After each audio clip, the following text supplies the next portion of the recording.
Kindis naît à Réau, dans la province du Sangué. Il suit l'éducation classique au milieu de ses frères et sœurs à Réau. Il est d'abord berger et avait pour mission de faire paître le bétail. Vers l'âge de 10-11 ans, il troque le bâton de berger contre une daba et rejoint les champs. Mais Kindis ne sait pas cultiver.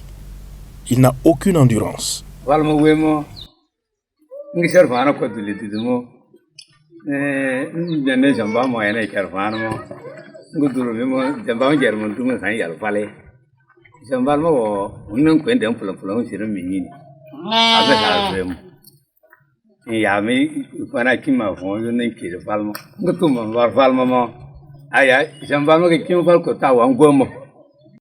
Kindis ne tarde pas à dompter la daba.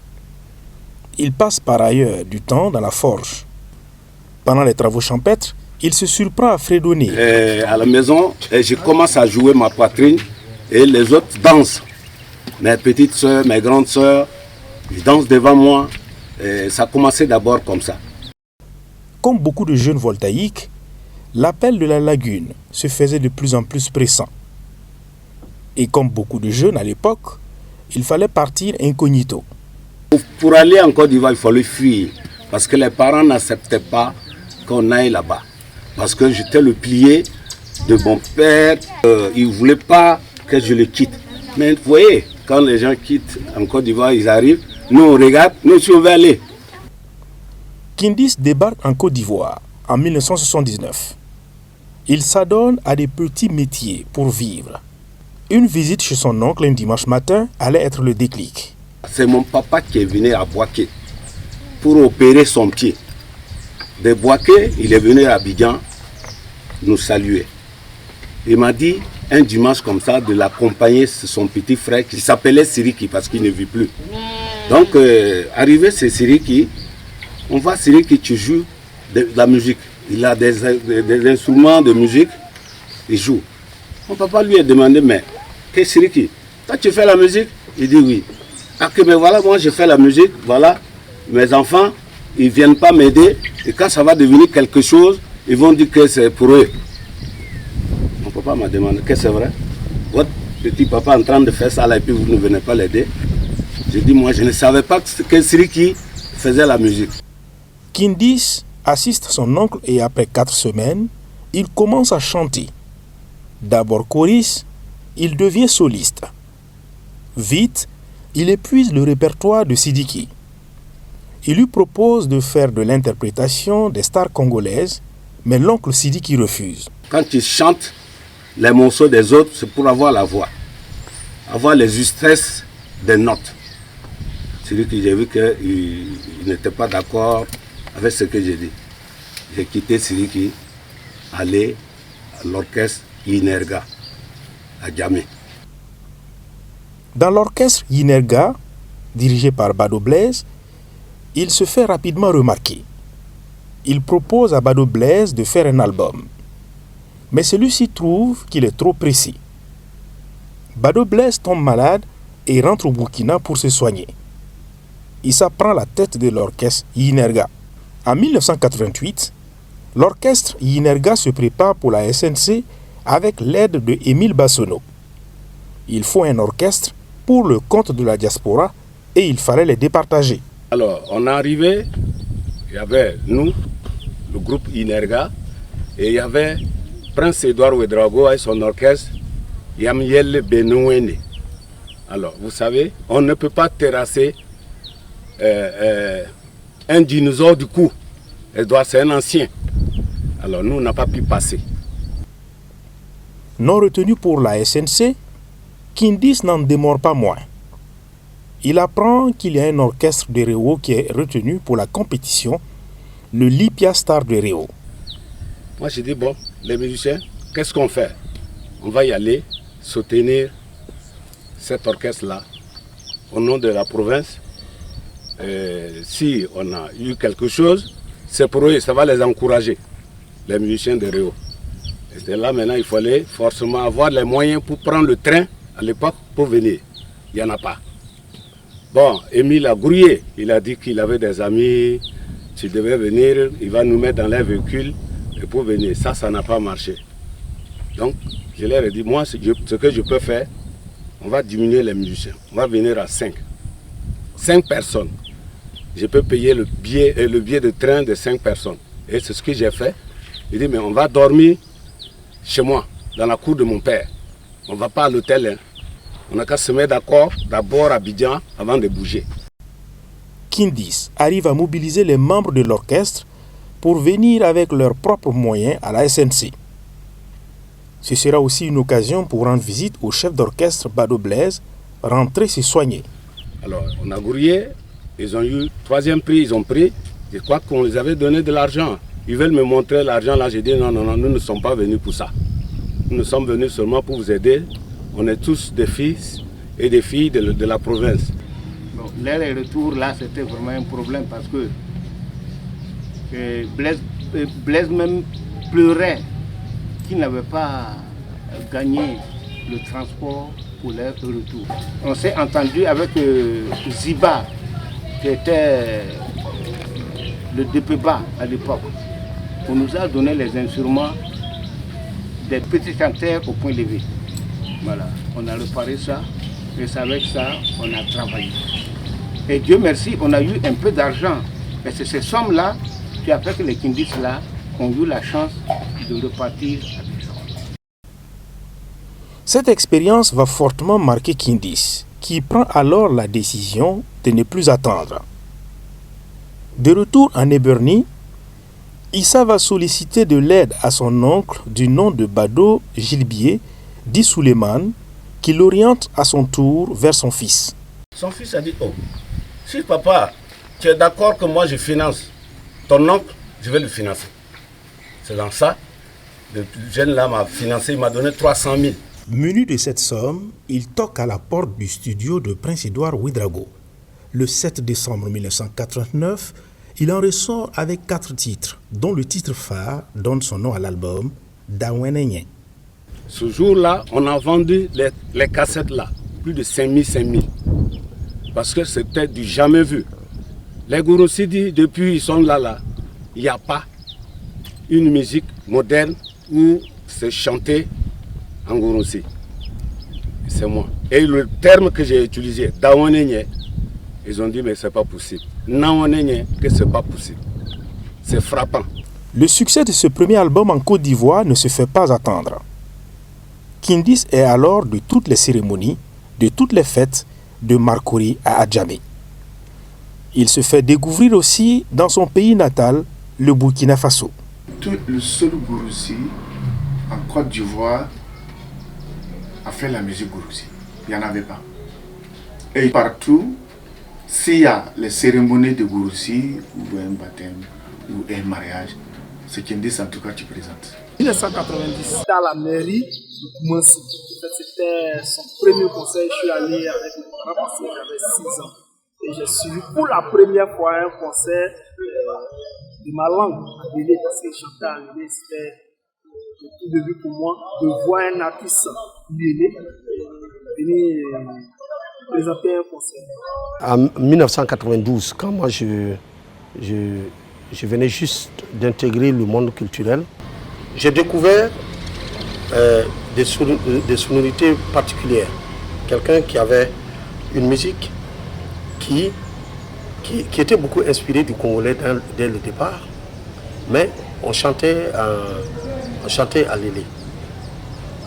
Ce qui m'a marqué, c'est que Kindis est resté pendant plus de 6 mois à la tête des hit parades de Canal Arc-en-Ciel. C'est ce qui m'a impressionné. Et en plus, puisqu'il n'y a jamais eu quelqu'un qui a fait autant de longévité sur cette émission que moi j'ai l'habitude d'écouter tout le temps. À la suite de cet album, Kindis sort en 1992 un deuxième album intitulé Zoignadei. Kindis sort un 3e album en Côte d'Ivoire intitulé Doualélé en 1992. Avec son look et sa danse, il se fait appeler le Kanda Bongoman burkinabé par les Ivoiriens. L'album connaît aussi un succès au Burkina Faso. En 1997, Kindis dépose ses valises au Burkina Faso, mais pour une toute autre raison. Kindis n'est pas que musicien seulement, il est cuisinier de profession. Quand je dis cuisinier, ce n'est pas les cuisiniers de maison, hein. C'est un cuisinier vraiment. Hein. J'ai eu une formation avec des Français, des Chinois et des Américains. Puis les Ivoiriens même, ils sont bien aussi dans la restauration. En l'art culinaire, ils sont très très bien. Alors, donc c'est un monsieur qui a eu un marché ici. Père son nom, Bationo Norbert. Tu m'as fait appel de venir, qu'il a eu le restaurant, l'universitaire, où les étudiants sont beaucoup. Si ce n'est pas un cuisinier, tu as beaucoup d'expérience, tu ne peux pas les gérer. Comme moi, j'ai géré le restaurant de la Bade, où c'est un restaurant où tout le monde entier est là-bas presque. J'ai dit, bon, je vais venir. Pendant plus de 2 ans, Kindis est au fourneau dans le restaurant universitaire de la cité des Ogona. Cette aventure prend fin en 1999. Ayant abandonné les casseroles, Kindis revient à sa première passion, la musique. Ayant fait le tour de la capitale, il remarque un studio de pointe à Sédenu Production. Par l'entremise de Kizito Batiebo, il rentre en contact avec Joachim Baki, PDG du groupe Édifice. Celui-ci va produire son 4e album intitulé Piadui. Cette première production au Burkina est immédiatement un succès national.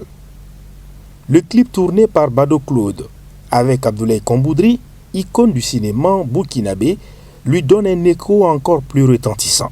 Cet album est unique. Unique.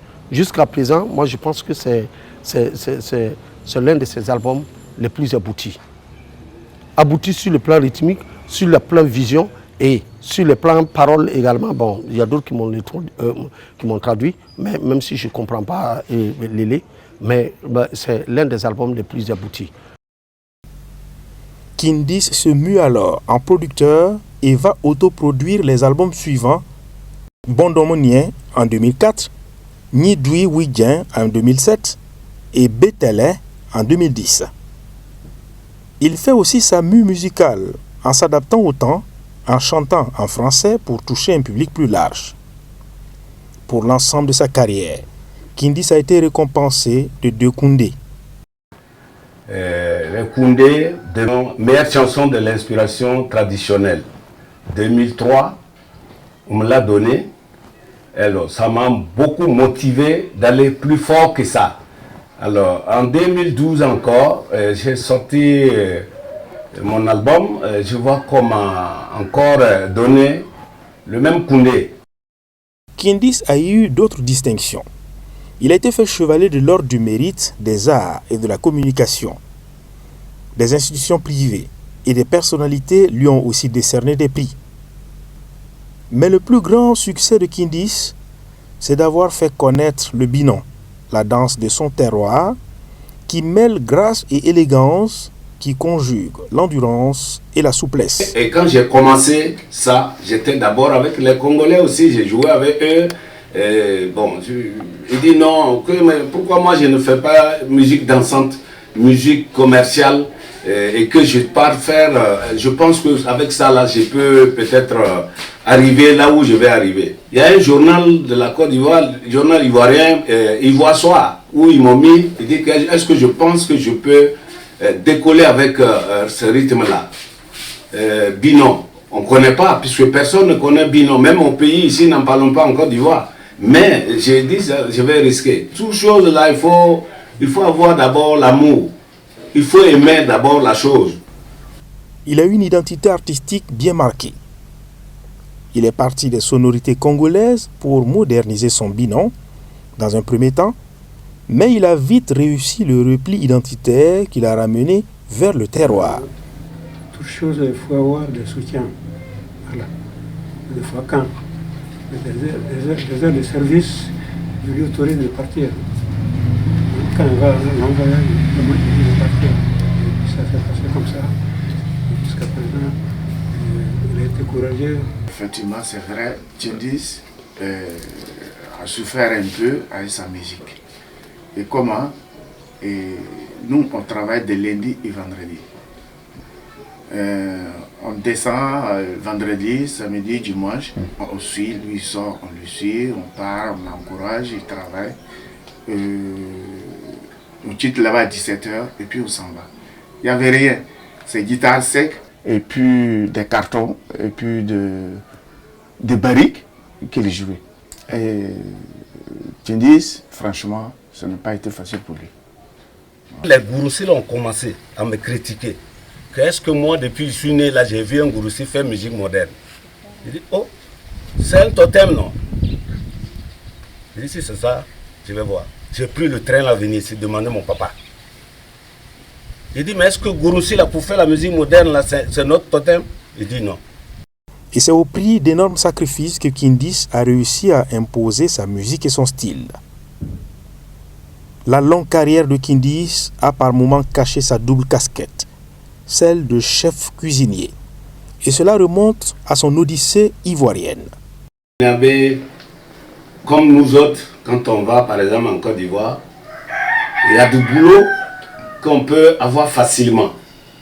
Et quand je dis il y a du boulot qu'on peut avoir facilement, voici, voilà la cuisine, et voilà aussi la boulangerie, gadinage, etc. Je parle de ceux-là qui ne sont pas allés à l'école comme nous autres. Et donc quand je suis arrivé, alors tout de suite là, on m'a d'abord conduit pour être apprenti boulanger. Voilà, j'ai fait la boulangerie, apprenti, 1 ou 2 ans comme ça. Après là, on m'a dit non, non, il y a un Chinois qui a ouvert un restaurant, il veut un plongeur. Il commençait d'abord par marmiton, être cuisinier, maintenant cuisinier. Après sa parenthèse chinoise, Kindis va travailler successivement pour un Français et un Américain. Il est ensuite embauché par Valentin Kinda en 1984 comme chef cuisinier des établissements Kinda. Et c'est parallèlement à tous ces emplois que Kindis prenait ses marques dans la musique. Après le passage au restaurant universitaire, Kindis va se retrouver sur les plateaux de tournage de films de façon tout aussi anecdotique. Un de mes collègues, anciens collègues de la Côte d'Ivoire, il y a un Congolais qui est venu manger dans leur restaurant, puisque le gars travaillait aussi dans un restaurant ivoirien. Donc, il dit que lui, il cherche un meilleur cuisinier qui va gérer son plateau. Il a un plateau de tournage où il a plus de 5 pays, des gens de 5 pays ensemble. Il faut un cuisinier qui a beaucoup d'expérience pour pouvoir les gérer. Et lui a dit non, non, lui il connaît quelqu'un qui peut le faire. Il dit non, lui il préfère retourner en France chercher un blanc qui va venir gérer les gens. Lui a dit non, non, moi je connais quelqu'un, un collègue, ouais, il a assez d'expérience. C'est là il m'a appelé, donné au Congolais là. Il s'appelle Camille Moyeke. Après avoir capitalisé cette expérience, Kindis enchaîne les plateaux. Issa de Brahima Traoré, Sékou Traoré, Alidou Badini, Adama Rwamba, et il en redemande encore. Il a aussi cuisiné pour plusieurs mariages et cérémonies. En plus de 30 ans de contact avec la musique, Kindis a pu concilier son art et sa vie de famille. Heureusement pour lui, il n'a pas eu assez de difficultés. Famille, d'abord ma femme, elle est d'accord avec moi. Et quand je sors pour aller répéter, elle est pour. Les musiciens venaient passer une ou 2 semaines souvent chez moi. Alors, elle rit avec les musiciens. Il y en a même qui quittent loin, ils dorment chez moi, il n'y a pas de problème. Les enfants, quant à eux, n'ont pas été perturbés par la carrière de leur père. Mieux, l'un de ses enfants a décidé de suivre les pas du père. Oui, ils sont beaucoup qui ont dansé dans mes clips. Ils sont beaucoup qui ont dansé. Et presque tous. Les enfants de mon grand frère qui faisaient l'école chez moi, et aussi tout le monde était des danseurs. Et je n'avais plus de problème de chercher même des danseurs en dehors d'eux. Nous sommes 6. Et grâce à Dieu, nous tous à l'école, ça a vraiment donné. Le minimum, c'est le bac. Voilà, donc avec la sortie de ces différentes œuvres, il a réussi à gérer la scolarité de nous tous comme il se doit. C'est vraiment à féliciter parce que faire de la musique et puis gérer, sa famille, c'est vraiment très bien. Et mes petits frères et les grands frères même ont été initiés à la danse et avec mon papa, c'était comme rien ne se perd au fait. C'était presque la famille qui dansait derrière lui. Donc les différentes émissions, on était toujours derrière. Vraiment, je ne pensais pas que lui, il allait aimer ça. Il allait aimer la musique, il allait aimer moi le rythme que j'ai choisi. Pour Kindis, il pourrait même prendre sa retraite, car la relève est déjà pleinement. Un musicien ne vieillit pas. Un musicien ne meurt pas. Mais même si moi j'arrête la musique aujourd'hui, je n'ai pas arrêté. Voilà mon fils. Et ils sont beaucoup, tous les jeunes là sont mes fils. Je suis content. Donc c'est comme si je n'ai pas arrêté la musique. Kindis, à travers son art, a marqué plusieurs générations, tant en Côte d'Ivoire qu'au Burkina. Kindis chante l'amour, le pardon, l'intégration, la paix, la dignité humaine, le respect, les vertus du travail et de solidarité sont des valeurs entremêlées dans ces notes qui démêlent à chacun de ces albums. D'abord, il faut que nous, en tant que jeunes, surtout du terroir, on essaie de réécouter toutes ces musiques pour comprendre quel est le message qu'il a véhiculé. Aujourd'hui, il fait ses 30 ans. Il est primordial qu'on vienne l'écouter encore parce qu'il a ses conseils à nous donner. C'est quelqu'un qui est expérimenté. Surtout pour ces jeunes qui veulent faire de la musique aujourd'hui, ils doivent approcher ce papa-là pour qu'il leur donne ses expériences. Il apporte autant que faire se peut son expérience à la jeune génération. Il participe à la formation de la relève en accompagnant les jeunes qui s'adonnent au bilan. Kindis donnait des appuis à d'autres jeunes artistes, c'est extraordinaire. Ce qui n'est pas dans les habitudes d'autres grands. Il y a d'autres qui n'ont jamais fait même un partenariat même avec une jeune génération. Mais lui, il a eu cette initiative de toujours continuer à former, à encadrer la jeunesse. Donc c'est une personnalité unique et culturelle. Quand j'ai affaire à un artiste binon, j'appelle le vieux. Maintenant, quand l'artiste même ne chante pas trop juste, je lui dis tout de suite, va voir le vieux, va travailler avec le vieux et puis vous revenez. Donc le vieux est toujours avec moi. Quand j'ai un binon à faire, je l'appelle. Le vieux, c'est comment? On passe au studio, il passe, je mets le son, je lui dis, bon, donne-moi les flûtes un peu. Le vieux est comme mon professeur de binon. Voilà, il a la clé. Sa musique est un appel constant à la réflexion, une école de la sagesse, de précieux conseils sur la vie. C'est lui qui a fait connaître la musique Lélé. C'est Kindis qui a valorisé cette culture gourunsi. Kindis est venu quand il n'y avait pas de chanteurs qui faisaient le binon. Tu vois. Et je peux le dire que c'est Kindis qui a envoyé le binon. Voilà. Kindis qui a envoyé le binon.